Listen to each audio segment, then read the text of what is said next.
할렐루야. 주의 이름으로 여러분들 환영합니다. 우리 앞뒤 좌우로 인사합시다. 반갑습니다.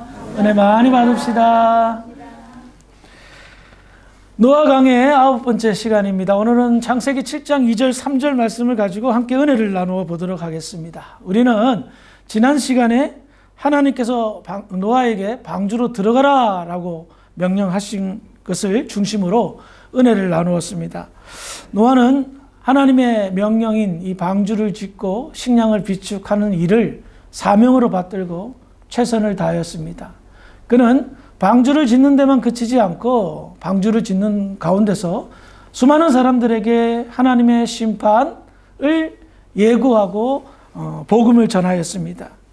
이와 같은 노아의 열심을 하나님은 보셨다라고 성경은 이야기하고 있고 그 보심이 인정하였다라고 이어서 선포하고 있습니다.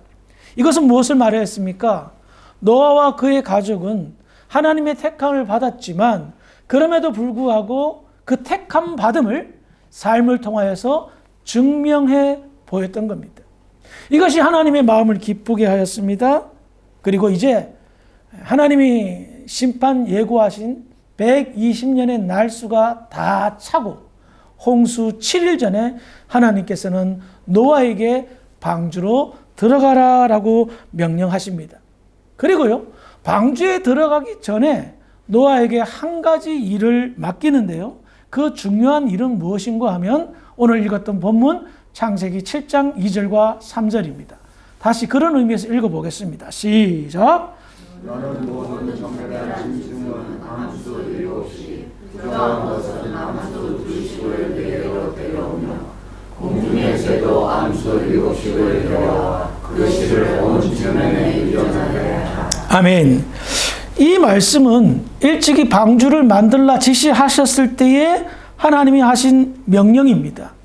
생명을 보존하게 하기 위한 하나님의 뜻과 의지가 있다는 것을 알 수가 있습니다. 그런데 우리는 여기에서 한 가지 생각해 볼 것이 하나 있습니다. 그것은 정결한 짐승은 암수 7씩, 부정한 짐승은 암수 2씩 태우라 라고 말합니다. 도대체 정결한 짐승은 어떤 이유로 정결한 짐승입니까? 더 나아가 부정한 짐승은 무슨 이유로 부정한 짐승이라 말할까요? 여러분 한번 생각해 보신 적 있습니까? 저도 성경을 수십 번 읽었지만, 수백 번 읽었지만 이 말의 의미를 깊이 생각하지 않고 그냥 스쳐 지나가듯이 읽었던 것이 허다했습니다. 그런데 사실 오늘 본문은 2절과 3절이 아니었습니다. 제가 설교를 준비하다가 원래 본문이 좀 더 길었는데 설교를 준비하다가 이거 뭐야? 정결한 짐승, 부정한 짐승을 확실하게 구분하여 성문화시켰던 것은 모세가 출애굽하여 율법을 제정할 때 성문화시킨 거거든요. 그런데 모세와 노아의 시대는 엄청난 갭이 있는데 노아 시대에도 이미 벌써 하나님은 정결한 짐승과 부정한 짐승을 구분하였단 말입니다. 정결이란 말은 사전적인 의미로는 깨끗하다, 맑다라는 의미입니다. 이것은 윤리적, 도덕적으로도 깨끗하고 위생적으로도 깨끗한 거예요. 오늘 여러분들 교회 오시기 위해서 샤워하시고 깨끗한 옷 입고 오셨잖아요. 그것을 깨끗하다, 정결하다라고 말할 수 있는 거예요. 그런데 짐승이 정결하면 얼마나 정결하고 부정하면 얼마나 부정하냐 말이에요. 짐승 스스로가 나 정결하게 해야지, 난 부정하게 해야지. 그러지는 않았단 말입니다. 왜 하나님께서는 그런 구별을 하셨나? 거기에 굉장히 저는 개인적으로 고민이 생겼던 겁니다. 왜? 짐승 스스로는 정결과 부정을 택하지 못했을 텐데, 그렇죠? 어떻게 하나님은 굳이 정결한 짐승과 부정한 짐승으로 나누셨나? 그 답을 한번 찾아보면서 오늘 은혜를 나누어 보도록 하겠습니다. 먼저 레위기 11장 1절과 2절을 보겠습니다. 시작. 여호와께서 모세와 아론에게 말씀하시기를 이스라엘 자손에게 말하여라. 육지의 모든 짐승 중 너희가 먹을 만한 생물을 이어하니 출애굽한 이스라엘 백성들, 이제 하나님의 백성으로서 택함 받은 것을 공식화하면서 하나님의 백성이기 때문에 하나님의 법, 율법을 주십니다. 그런데 그 율법에는 먹어야 될 것과 먹지 말아야 될 것을 정확하게 구별시켜 주었습니다. 굽이 갈라지고 되새김질하는 짐승은 너희가 먹되 그러지 못한 것들은 먹지 말라. 그리고 물고기도 비늘이 없는 것은 뭐 장어 같은 거, 장어 진짜 맛있는데 이런 거 먹지 마라 라고 말하는 거예요. 즉 너희들은 나의 택한 백성인데 이제부터 아무거나 임의로 먹지 말고 내가 정해준 것만 먹어라. 그렇지 못한 것은 먹으면 안 된다라는 거예요. 뜬금없이 그런 말씀을 하니까 요즘같이 먹을 것이 풍성한 시대는 모르겠지만 그때는 먹을 것이 풍성하지 않았잖아요. 굉장히 곤혹스러운 어떤 명령과 주문을 하신 겁니다. 그렇다면 하나님께서 왜 먹어야 될 짐승, 정결한 짐승, 먹지 말아야 될 짐승, 부정한 짐승을 구별하셨을까요? 이렇게 말씀하십니다. 레위기 11장 44, 45절입니다. 시작.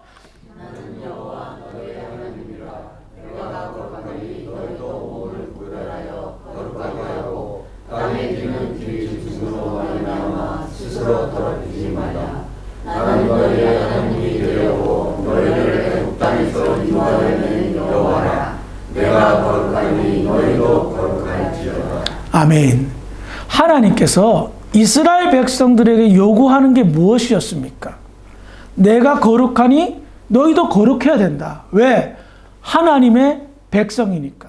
그렇다면 그 거룩함을 당신은 어떻게 구별하느냐? 먹는 걸로 구별하잖아. 하나님의 백성은 음식을 구별함으로 하나님의 백성임을 깨닫고 그 음식을 구별할 때마다 나는 하나님의 백성이라는 존재의식을 깨닫게 하기 위함이라는 겁니다. 지금이나 옛날이나 먹는 것만큼 중요한 것 없습니다. 그렇죠? 여러분들도 삼시세끼 뭐 먹을까 고민하잖아요. 응? 교회 올 때 여러분들 우리 집 애들 항상 하는 말이에요. 오늘 점심 뭐야? 오늘 점심. 여러분들 교회 오실 때 이런 생각 먼저 하지 않으세요? 오늘 목사님 설교 본문이 뭐야? 오늘 어떤 말씀을 하실까? 뭐야? 이거 안 하잖아요. 다 오늘 점심 뭐야야. 어찌 보면 먹는 것 때문에 제 설교가 밀리는 경향들이 있는데 목사님 설교 좋았다라고 자랑은 잘 안 하시더라고요. 근데 오늘 점심 뭐 삼겹살에 뭐 먹었다는 어마어마하게 자랑을 하는 거예요. 그만큼 우리는 본질 자체가 먹는 것에 엄청나게 집중하며 살아가는 거예요. 그러니 보십시다. 매일 먹는 것을 걱정해야 되고 먹는 것을 생각한단 말입니다. 그러면 하나님의 백성은 구별해야 되니까 먹는 것을 생각할 때마다 어떻게 해요? 나는 구별된 사람이야. 하나님의 백성이야. 그러니까 자기의 정체성을 단 일순간도, 단 하루도 빼먹지 않고 생각하게끔 하셨다는 겁니다. 그러므로 정결한 짐승과 부정한 짐승을 구별하는 이유는 그 짐승들이 어떤 짐승은 깨끗한 짐승이고 어떤 짐승은 더럽기 때문이 아니라 하나님의 뜻에 의하여 하나님이 구별하신 겁니다. 그러므로 정결한 짐승이든 부정한 짐승이든 짐승 자체는 문제가 없어요. 다만 하나님께서 주권적으로 정하신 것이라는 겁니다. 그것을 통하여 하나님의 백성들을 구별하고 그것을 통하여 하나님의 백성들의 정체성을 깨닫게 하고 그것을 통하여 하나님께 영광 돌리며 하나님의 백성인 소속감을 깨닫게 하기 위한 도구로 사용되었던 거예요. 그러므로 이것은 하나님의 주권의 영역이고 하나님의 택함은 궁극적으로는 인간의 구원과 너무나도 밀접한 관련이 있다라는 겁니다. 그 증거를 찾아보겠습니다. 로마서 9장 10절부터 13절의 말씀인데요. 우리 한 절씩 교독해 보겠습니다. 그뿐 아니라 또한 리브가가 우리 조상 이삭 한 사람으로 말미암아 임신하였는데 그 자식들이 아직 나지 기도하고 모든 선이나 악을 하지 않는데 택하심을 따라 되는 하나님의 뜻이 행위로 말미암지 않고 오직 부르시는 이로 말미암아 성취하였사. 리브가에게 이르시되 큰 자가 어린 자를 섬기리라 하셨나니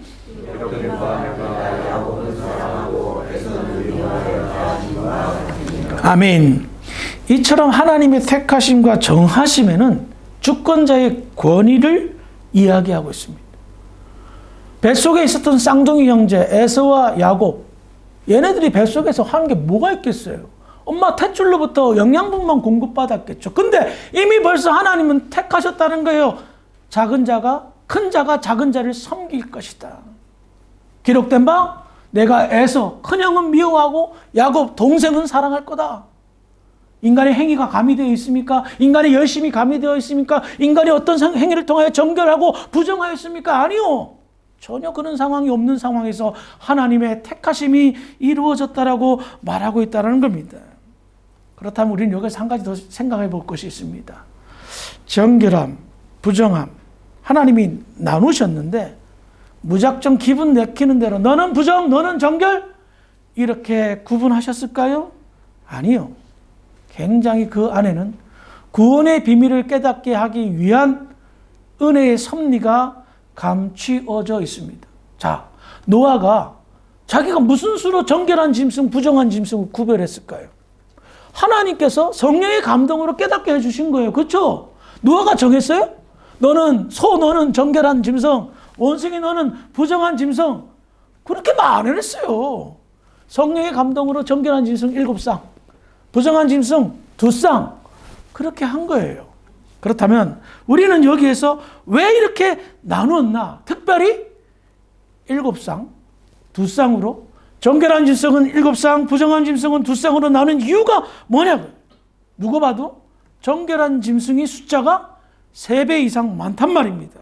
그렇다면 왜 정결한 짐승은 이렇게 많이 태워? 라고 말씀하셨을까요?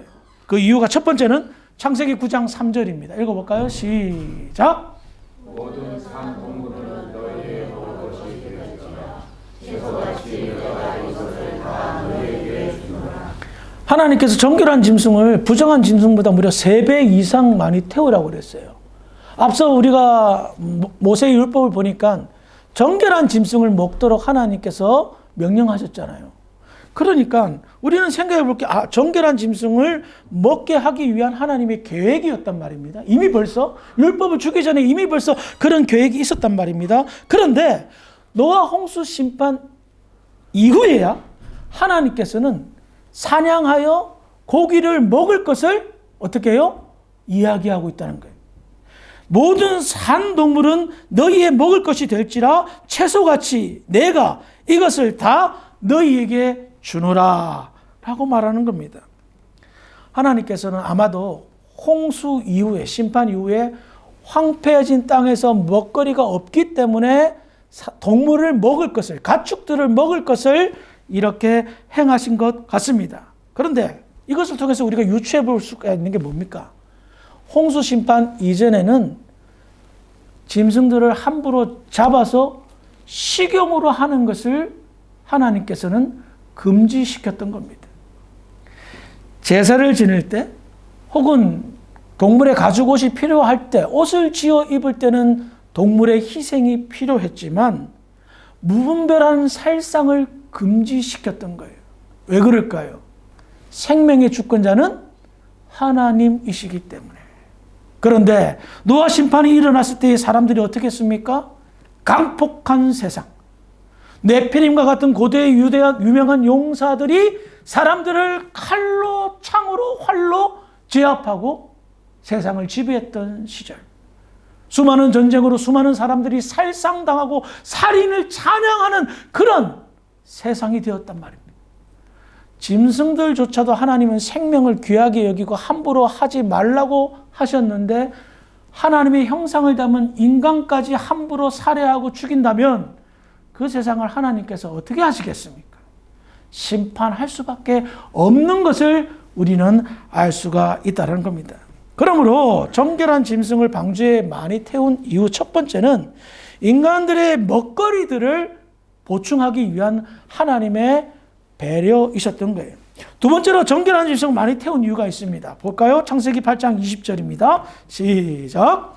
노아가 여호와께 제단을 쌓고 모든 정결한 짐승과 모든 정결한 새 중에서 제물을 취하여 번제로 제단에 드렸더니.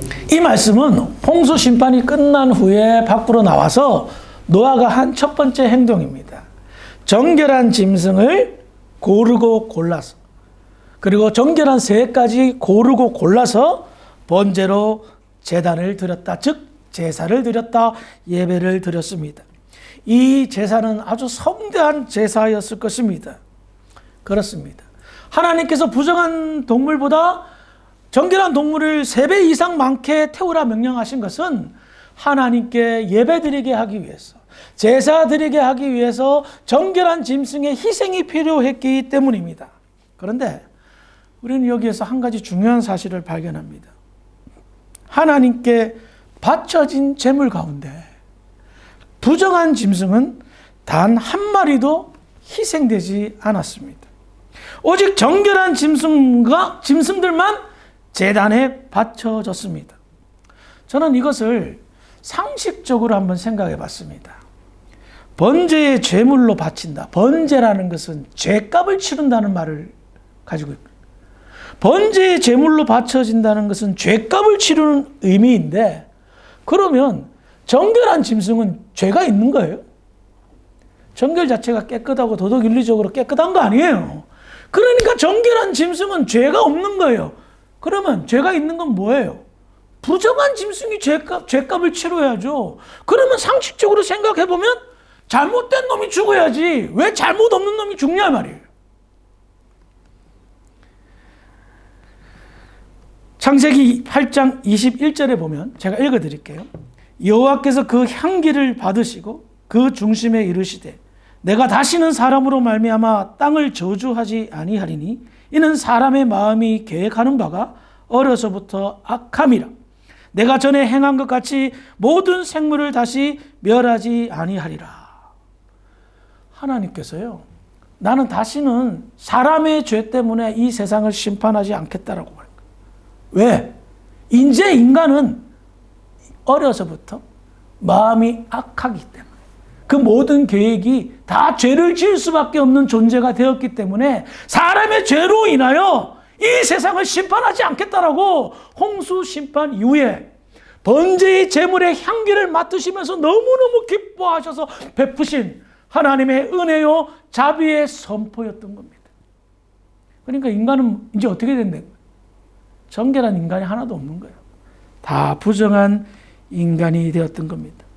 한마디로 말해서 봅시다. 부정한 짐승은요, 땡 잡은 거예요.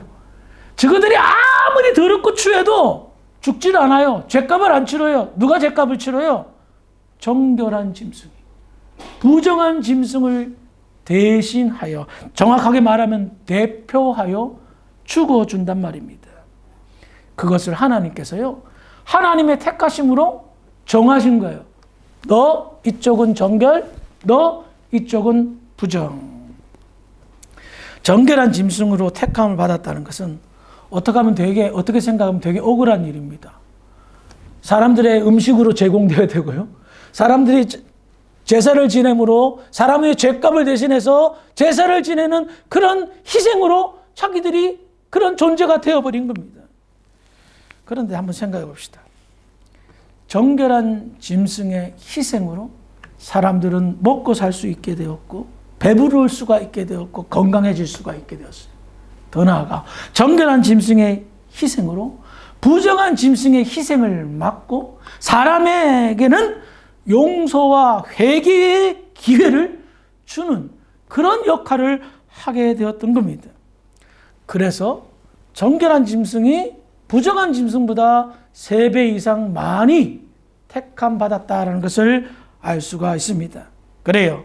이와 같은 구별은 첫 번째로 하나님의 구원의 방법을 깨닫게 하기 위함입니다. 가장 정결하신 예수님의 희생으로 인간의 죄를 용서하시고 가장 정결하신 예수님의 희생으로 인간의 삶이 깨끗해지고 새로워지는 것을 가능케 하였습니다. 그러므로 이와 같은 구별은 정결한 짐승의 희생으로 부정한 짐승들도 정결케 될 수 있다라는 것을 말하고 있습니다. 부정한 인간들에게도 정결케 되는 기회가 생겼음을 알려주고 있습니다. 그래서 이 세상에는 정결한 사람, 부정한 사람, 정결과 부정이 공존하고 있지만 정결의 숫자가 많으면 많을수록 어떨까요? 이 세상을 유익하게 한다. 부정한 존재조차도 자신의 부정함을 인정조차 하지 않는 그런 존재조차도 정결한 존재가 너무나도 필요하다는 것을 말하고 있다는 것입니다. 말씀을 정리하겠습니다. 정결은 깨끗함입니다. 이와 같은 깨끗함을 신학적인 정의로 내려보면 제가 종종 얘기했지만 칭의라 말할 수 있습니다. 예수님의 깨끗함으로, 깨끗한 옷으로 우리가 갈아입어서 우리의 속은 더럽고 부정하지만 주님의 깨끗한 옷으로 덧 입혔기에 깨끗하게 보임이라는 것입니다. 그런데 이와 같은 칭의는 구원의 여정 가운데, 서정 가운데 한 순서인데요.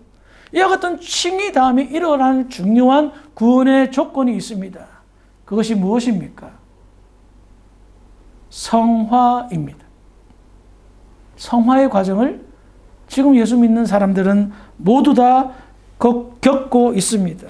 이것을 다른 말로 말하면 성결이라 말할 수 있습니다. 정결에서 어떻게 해요? 정결. 부정한 우리는 정결할 수가 없어. 그런데 정결하신 예수님으로 말미암아 우리가 정결케 되었단 말입니다. 그 다음에 과정은 뭐다? 거룩함, 성화, 성결한 삶으로 나아가는 것을 말합니다. 그래서 예수를 처음에 믿을 때는 어떤 현상이 벌어집니까? 칭의가 벌어집니다. 예수의 거룩함으로 우리가 덧입음을 받게 됩니다. 그 다음에 필수 과정이 뭐죠? 점점 예수를 닮아가는 성화의 과정, 정결에서 성결의 과정이 필요하다는 거예요. 그리고 이 과정은 우리 스스로 하지 못하기 때문에 하나님께서 성령 하나님을 우리의 심령 속에 내주게 하신 거예요. 성령의 감동과 성령의 충만함으로 우리가 예수를 닮아가는 성화의 과정을 우리 살아생전에 행합니다. 그 다음에 죽거나 주님이 다시 오면 어떻게 되죠? 영화. 영원한 영화로움이 우리를 기다리고 있다는 거예요. 그러니 구원의 과정을 겪으려면 어떻게 됩니까? 칭의로움, 주님의 거룩함으로 덧입고 그것을 덧입어서 나는 앞으로 성결한 삶, 거룩한 삶, 성화의 삶을 살다가 주님 다시 오실 때에 견인되어 어떻게 해요? 영원히 영화로운 영광된 존재로 나아가는 것이 구원의 여정이라는 겁니다. 그래서 어떻게 해요? 예수를 믿었다면 정결케 되었죠. 이제 우리는 스스로 선택해야 되는 거예요. 성결의 삶을. 성령께서 성결의 삶, 거룩한 삶, 성화의 과정을 겪으며 살아갈 수 있도록 점점 예수를 닮아가게 하기 위해서 최선을 다해 돕고 있는데 진짜 놀라운 사실은 우리의 자유의지가 그것을 반항해서 튕겨내기도 하고 거기에 순종해서 받아들이기도 하고 그런 과정에 수없는 경험을 통해서 겪고 뭐 넘어지고 일어서고 넘어지고 일어서고 하다가 점점 주님을 닮아가는 거예요. 그래서 그런 은혜를 깨닫게 되면 내가 거룩해지지 않을 수가 없습니다. 나의 구원을 위해서 하나님의 열정과 열심이 이토록 작용하고 있는데 내가 이 부정한 내가 정결케 되는 것도 감사한데 성결케 되고 영원한 영광 가운데 거할 수 있도록 지금도 하나님께서는 열심을 다하여 노력한다니. 그래서요 출애굽한 백성들에게 이거 먹지 마, 이거 먹어 하면서 뭐라고 말씀하신 거예요? 내가 거룩하니 너희도 거룩해라. 즉 먹는 과정을 통하여 자기의 백성된 본분을 깨닫고 정체성을 깨닫고 그러는 과정이 어떻게 해요? 거룩함의 과정이 되는 거예요. 그래서 가나안 갔어요? 가나안 안 간다고 뻗땡기다가 40년 동안 광야 생활하고, 예? 가자고 했는데 안 간다고 그랬잖아요. 우리 다 죽이려고 보낸다고 했잖아요. 40년 동안 광야 생활하고 어떻게 되었어요? 출애굽한 20세 이상의 세대는 여호수아와 갈렙 빼놓고 다 죽었잖아요. 왜? 하나님의 백성된 이 본분을 이해를 못한 거예요. 아니, 거부를 한 거예요. 그 놀라운 역사를 통하여 구원의 영광과 성화의 과정들을 그들이 겪었음에도 불구하고 자기 스스로 의지를 통해서 하나님의 나라에 들어갈 것을 거부한 결과 광야에서 다 죽었더라라고 성경은 이야기하고 있습니다. 우리는 원래 깨끗한 사람들이 아니에요. 부정한 사람들이에요. 어려서부터 생각하는 계획이 다 악할 뿐이라는 것을 노아 홍수 이후에 하나님께서 이미 벌써 내다보셨어요. 그런데 예수님께서 하나님의 아들이 우리를 대신하여 희생제물로 바쳐졌고 그 예수의 피로 인하여 우리는 정결한 사람들이 되었단 말입니다. 십자가에서 달려 돌아가신 예수님을 우리가 믿고 마음으로 믿고 입으로 시인하면 우리는 정결한 사람으로 변하게 되는 것입니다. 그래서 그와 같은 정체성을 우리가 인지하고 살아갈 때에 우리는 점점 예수를 닮아가기 위한 몸부림이, 즉 성화의 과정이 우리의 삶 속에서 나타나고 그것이 하나님께 영광을 돌리는 거예요. 예수를 안 믿는 사람에게는 복음을 전해서 그들이 예수를 믿는 은혜가 있다면 그것으로 땡! 그 다음부터 어떻게 되는 겁니까? 성결의 삶, 성화의 과정을 겪으면서 걸어가는 삶이 하나님께서 제일 된 영광이라는 거예요. 우리가 왜 복음을 전합니까? 왜 예수를 믿게 하기 위해입니까? 교회 자리 채우기 위해서? 아니요. 내가 경험한 그 은혜를 저 사람이 모르고 있으니까 전하는 거예요. 가장 기쁜 소식이니까 말하는 거예요. 그것이 전도요, 선교요, 복음 증거하는 거요, 하나님의 나라를 확장하는 거라는 겁니다. 그런데 내 상태가 나 예수 믿는다고 해서 그래, 오케이, 정결이가 되었어요. 그런데 정결한 삶을 성결의 삶으로 이어가야 되는데 정결한 삶에서 오히려 부정한 삶으로 간다면 그 사람의 삶의 영향력과 그 사람의 말이 무슨 능력이 있어서 죽어가는 영혼을 살리며 죽어가는 사람들이 예수를 믿겠냐 말이에요. 부정한 사람이 부정한 말을 한다고 생각할 거 아니겠어요? 정결한 사람이 성결한 삶을 살면서 예수 믿으세요 하면 그것이 능력이 되고 권능이 되어 부정한 사람이, 정결한 사람이 희생을, 영적인 어떤 그것을 통하여 깨닫고 예수를 믿게 되는 과정을 겪는다는 겁니다. 그렇기 때문에 저와 여러분들은 정결에서 멈춰서는 안 됩니다. 끊임없이 성결함으로 나아가기 위해서 영적인 몸부림이 필요하고요. 다른 부정한 사람들을 위하여 우리가 사용되는 것이 맞는 것이고 진리 가운데 진리라는 겁니다. 부정한 사람들이 정결케 되는데 쓰임을 받고 정결한 사람들이 더욱더 깊은 성결의 삶을 누리게 하는데 주사랑교회가 필요한 존재, 이유요, 목적이라는 것입니다.